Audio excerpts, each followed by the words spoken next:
Pam, BART riders I spoke to say they feel safe riding public transit even after hearing about the mass shooting that happened today inside a Brooklyn subway station, increased police presence, and more than 4,000 security cameras helping to put people at ease. Noel, I'm at the corner of Crest and Fontaine Street. This is where they have media set up. Oakland police are expected to give a press conference soon to give an update. I don't know many details about what happened with this shooting, but what I do know is just the chaos of the scene. I'm going to set it for you. At this intersection, there's a lot of parents walking up and down, and also guardians who parents were unable to get to this area to pick up their kids. They're in work, they were in situations where they couldn't get them, so a lot of people panicked, hoping that their kids are okay. This is the intersection where the crash happened. The vehicle eventually ended up over here. You can see damaged brush and the windows of this Starbucks that were damaged from the vehicle, and this crash happened the same night as a high school graduation. Everyone in this area in mourning today, and you can see the memorial that has started to form behind me. People coming and going all day to pay their respects to the 8-year-old boy who was killed at this intersection. You know that the power is out because of the sign at the gas station that would normally have prices. It's blacked out. There's also caution tape up at the gas station. That's concerning for residents because for more than 24 hours they haven't been able to get fuel for their vehicles in this area. You have to go basically a half an hour north or south to find power or a gas station that is working. I also want to show you some video that we took just around the streets and what the neighborhoods look like. There are around 15 homes, according to the city manager, that have been red tagged, meaning they're not safe for residents to stay at. That has displaced around 30 people. Go everywhere around this place. Basically, you're going to see a lot of fans, right, who are trying their best to be the loudest. This north side, they think they have it. A lot of surfers still here catching waves and enjoying the final hours of daylight on this Friday. A lot of surfers that I spoke to said that they plan on coming back to the beach tomorrow when temperatures in some parts of the Bay Area could once again reach triple digits. Crowds were gathered to see President Joe Biden roll into town here in Capitola. He came to visit business owners, primarily at the Esplanade behind me. That's where most of the damage was sustained from these storms. President Joe Biden surveyed the storm damage in Capitola, first by air and then from the ground. Wave just explode up. Chuck Hammer led the president's tour of businesses along the Esplanade, showing just how strong the storm's winds and waves were. All the back windows back here are blown out. Worried about getting his business, Pizza My Heart, back up and running, but hopeful that the president's trip will fast-track federal funding for repairs. He was very personable.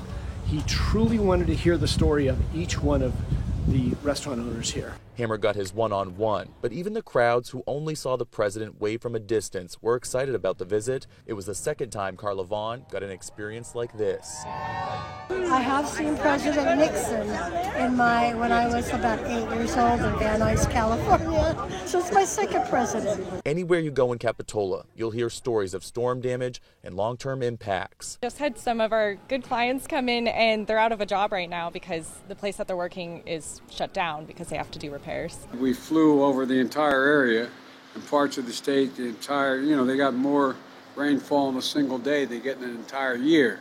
President Biden making a promise Thursday to do his part to help the residents, still picking up the pieces. Over a couple of times he says, we don't want to leave until you guys are whole. And he turned to Governor Newsom, he says, I'm giving him the money and he's going to make this happen for you. A viewer reached out to KRON 4 concerned about a YouTube page that they came across. In it, the user posts videos of themselves driving recklessly in different parts of the Bay Area and getting more than 100,000 views doing it. Flying down Highway 29 in Napa County, this driver reaches speeds of up to 135 miles per hour. An open road is one thing, but it doesn't take long before they're rolling through stop signs and crossing the center line in Yountville. They could easily cross over and hit somebody head on. Erin Edwards watched the video with her 3 young kids in the back seat, concerned for their safety, knowing she has to share the road with drivers like this, and disgusted that the videos are then posted on YouTube. The idea that somebody would post this kind of video and for likes or reactions or comments is it's gross. I mean, fame just makes people, the idea of fame for something so dangerous. The Napa County Sheriff's Office became aware of the YouTube videos 2 weeks ago, according to Sergeant Ryan McWilliams. He says no legal action will be taken by his department since the major violations occurred on the highway and that's CHP's jurisdiction. In this video, the YouTuber shows themselves driving down Highway 680 in Concord, and just after reaching 100 miles per hour, this happens. a near collision with two other vehicles while weaving in and out of traffic. I mean, the vehicle is halfway on the shoulder, all the way on the shoulder.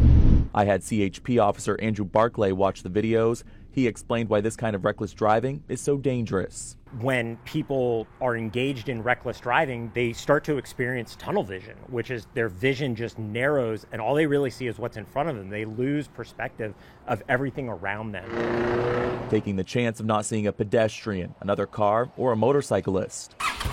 Like this gentleman who shook his head at the YouTube videos showing speeds well over 100. Unfortunately, they don't learn the repercussions of their actions until it's too late, and then somebody's dead, and it's a tragedy, and for what? Seeing these speeds online is one thing, but Officer Barclay says you shouldn't hesitate to call 911 if you see someone driving recklessly around you. There could have been 2, 3, 4 other people that have called them in, and we're trying to find this person, and every call that we get is kind of that updated location. These videos have since been made private, but Barclay says police are still able to track down the evidence once posted online. CHP has not taken legal action against this particular YouTuber. Well over 100.